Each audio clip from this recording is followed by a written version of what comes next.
या बातमीपत्रामध्ये एक महत्त्वाची बातमी ती म्हणजे ठाकरे सेनेच्या 6 फुटीर खासदारांबाबतची लोकसभा सचिवालयाने या 6 खासदारांना मोठा दिलासा दिलाय।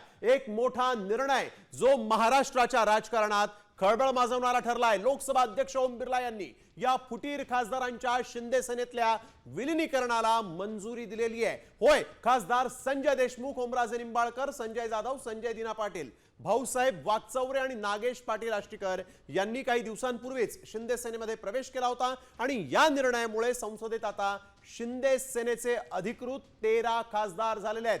ठाकरे सेनेला हा मोठा धक्का मानला जातोय।